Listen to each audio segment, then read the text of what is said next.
Hey everyone, and welcome back to the news, and today it's time for another episode of what I'm just going to call the Roundup. I'm sure we'll get, graphics and stuff at some point in the future. And let's kick it off with EA Games, because we actually have good news for EA's stock price. Now that might be really surprising, especially after their near historical record one-day drop following the most recent earnings call, in which they talked about how Battlefield 5 undersold, how they were forced to sell copies of the game at a discount because of a more competitive time window, as well as a few other factors. Now, one of the problems that was most clearly identified in the press release was that Battlefield 5 prioritized its single-player features over its multiplayer ones, resulting in the game releasing late without its Battle Royale mode, a mode which, will be releasing behind a paywall this March. Now, from an investor's perspective, well, their largest shooter underperformed, and their entry into the Battle Royale market was going to be very late. Now, based on what investors want, growth,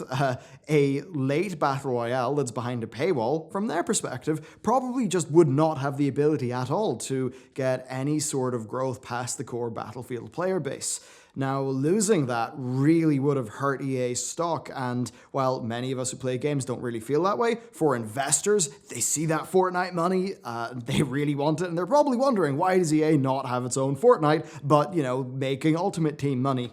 Well, I think EA's plan might all make a little bit more sense now that we know about a few things. If entering Battle Royale was their goal, then being real, Firestorm's probably never going to work out that well. They likely made the whole, all the decisions that they made, knowing that they would have a free-to-play release that would release before Blackout went free-to-play, which I think is something that a lot of people speculate will happen. So that free-to-play Battle Royale game, of course, is Apex, and so far it seems like it's doing staggeringly well. First, I love the game. The more that you look into just the design of that game, the more it's clear that it's not just a simple Battle Royale clash-in. It absolutely is a wonderful game with its own vision, and it manages to execute many elements of the Battle Royale format just a lot better than other titles, to be honest with you. Now, consumers seem to have agreed with this game getting, I think, 10 million players in its first 3 days of life, which is crazy.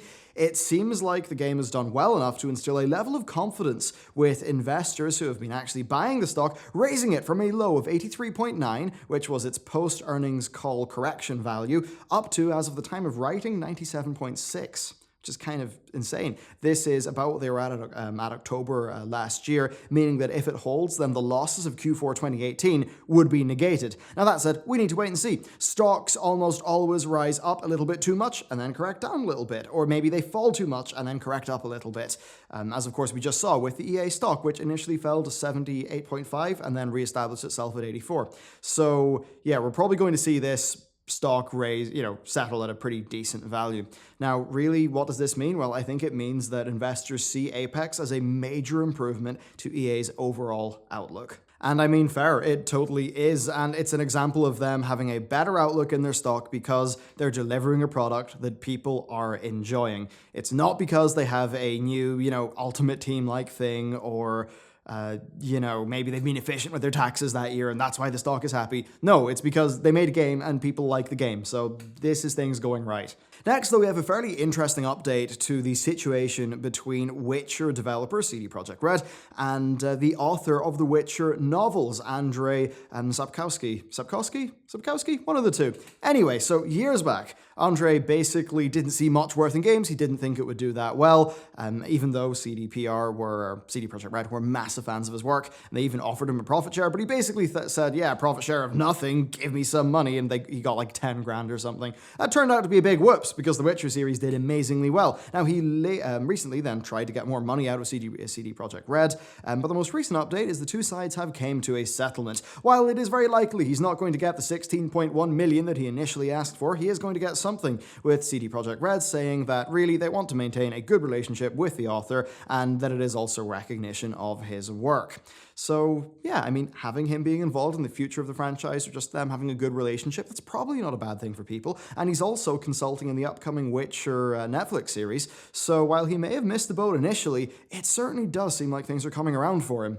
Next up, and also in, relating to a franchise of video games based on the book, we have some clarity on the Metro Exodus and Epic Games Store situation. So the Metro franchise was review bombed to hell pretty darn hard after the announcement that, of course, it would be moving to the Epic Store with 1 year of exclusivity. Now, of course, I think the outrage was pretty fair. At the end of the day, competition is a good thing, but it's also fair that consumers are not really going to see an exclusivity agreement made with a middleman really just being of much value at all. It's pretty different from a first-party games console, like say Sony and God of War. But yeah, it's harder to argue with a third-party game being put onto a store and that being the exclusivity. So it got really bad though when a 4A Games employee posted that if PC gamers boycotted Exodus, then future Metro games would not be on the PC. Now this was clearly a post made by a deeply frustrated person. Was it an official statement? No, it wasn't. But it did catch on because of how it played into the news cycle. So yes, overall, when you actually look at the post and the translation of it, it's someone who is having a big emotional reaction. Perhaps he was worried that people don't like Exodus and that this is just a scapegoat attack. Now, of course, the headline grabbing part of his post was him saying that if all PC gamers announce a boycott of Metro, then the next Metro, if it does happen, is definitely not going to be on PC. Which is really quite a rough thing to say. Now, with all that in mind, we do actually have an official response. So this is from Deep Silver / Koch Media, and that's 4A's publisher, and they said, the recent decision to move Metro Exodus from Steam to the Epic Games Store was made by Koch Media / Deep Silver alone. So right out the gate, they are kind of clearing 4A, and I think they're taking the heat off their developers. And they go on to say this: the recent comments made by a member of the 4A Games development team does not reflect Deep Silver or 4A Games' view on the franchise. They do reflect the hurt and disappointment of a passionate individual who has previously seen nothing but positive goodwill towards his work turn to controversy due to business decisions that he has no control over. We respectfully ask that all valid feedback over this decision is directed at Koch Media / Deep Silver and not at developers at 4A Games. So overall, I actually do think this is a very fair statement.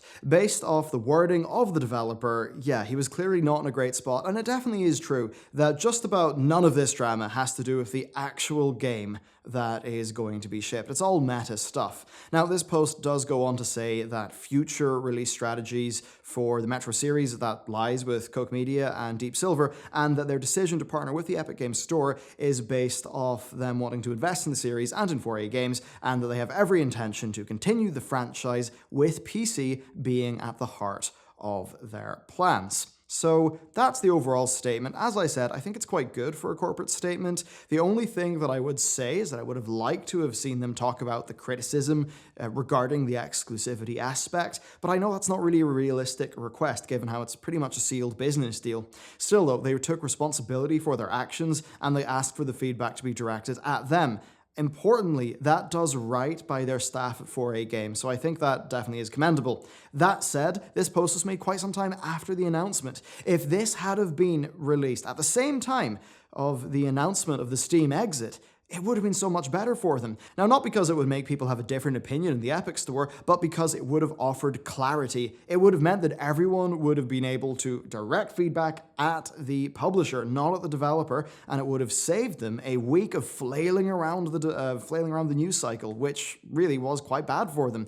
So it's a messy story indeed. But it's one that we're definitely going to see repeat. Loads of games are going to be Epic Games Store exclusives. Indeed, I think it's something we're going to see a lot this E3. Personally, of course, I think that exclusivity, I do think that it is macro level competition over time, absolutely. But on a micro level, it is anti-competitive in relation to one game. So for people who want Metro Exodus, it absolutely does suck. Now, ultimately, we have to wait and see. My personal hope is that Epic would compete based on platform features and by hosting discounts, and not through practices which reduce consumer choice. But to be honest with you, they do seem to be very happy to blast through with their massive war chest of money and doing exclusivity deals. And while that might lead to competition over a period of multiple years, it absolutely does cause undue annoyance for consumers that ultimately will just push people towards piracy. Next up, let's talk about Telltale Games, because we actually have some interesting Telltale news.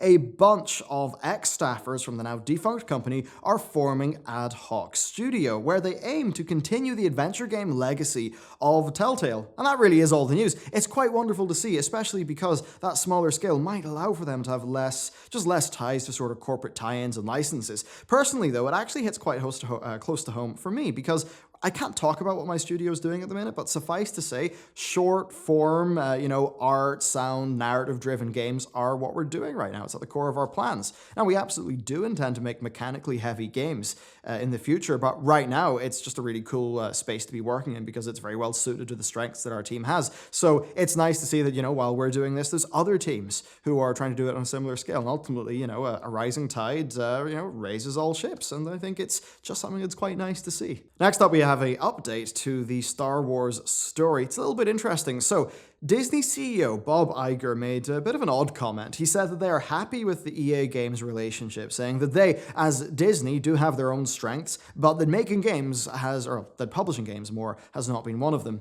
And that's a kind of interesting one. I can't say that I've played many of the games that they've published, like, say, Warren Spector's Epic Mickey titles. For me, it's just because I wasn't interested in a game based on those IPs. And it probably is fair to say that Disney did not see large commercial successes with their game ventures. As for Star Wars, though, well, of course, the LucasArts era did have its ups and its downs, especially towards the end, but they did make very many just memorable and successful titles. As for being happy with the EA situation, though, I mean, from a customer perspective, that sounds like a pretty wild statement to make, does it? Like, we've just seen nothing but failure. Now, it could be that he knows things that we don't, such as the quality of Jedi Rogue Order. I mean, it's from Respawn, and they're doing pretty well, and of course, it's coming out quite soon, and then maybe, he knows things about EA Vancouver's game that's maybe coming out in 2 to 3 years, but certainly, Battlefront's not led up to expectations at all. On the whole, it just doesn't seem like Bob has his ears to the ground with the games industry and what, well, people who play games actually think. It could be that he just sees they're getting better numbers with these games than when they did their own games, and maybe that's enough for him to be happy. It's a bit weird. Personally, I think the license could probably be used better elsewhere, or maybe just if they had non-exclusive licenses that they gave out to people, to studios that had really good pitches for a Star Wars game. I mean, yeah, it is weird. It certainly has been disappointing for fans of Star Wars games, people who want more of those. And for me, I'm not really a fan of the Star Wars franchise. I mean, I like the first 2 movies. I'm just, I don't really care that much, I suppose. But actually, the stuff from what I understand of the Star Wars universe that's more interesting isn't actually the movies. From what I hear, like the old extended universe before they threw it in the bin, that seemingly had loads of interesting stories and really, really good quality content. And apparently, like, is it Rogue, I think? Apparently it's really good, and just their extended universe stuff's actually quite great. And I know the Old Republic games, people absolutely love those. So, I would love to see, as somebody who is not necessarily a fan of Star Wars, I would actually love to see more Star Wars tie-in media that is extended universe, because it does seem like that's where some of the more interesting stories in that universe can be told, at least based on the past. Not amazingly convinced that EA are going to be the people to do this, but certainly Jedi Fallen Order, you know what? A big action-adventure game made by Respawn Entertainment? I could be totally down with that. Anyway, though, that is the roundup of what I thought the most interesting news stories from last week were that I have not covered yet on the channel. Now, I am currently working on, maybe not a big intro, but like a small intro, a little bit of an outro, end cards, some graphics, some sound assets, stuff so that this channel just feels a little bit more produced like my other one does. That stuff actually does take quite a while to do, though, because I want to do it right. So, it's a bit tricky. And once that stuff's done, there's actually way more content than just current affairs news stuff that I want to do over here. But I kind of want to get all the, just the channel look and feel. I want to get that down first before I move on to the other types of, I'd say, more premium feeling content instead of just, consuming the news. So, that's what's up. I mean, it's been a pretty cool week for the channel. And, let me know what you think. Thank you very much for watching. I'll see you next time.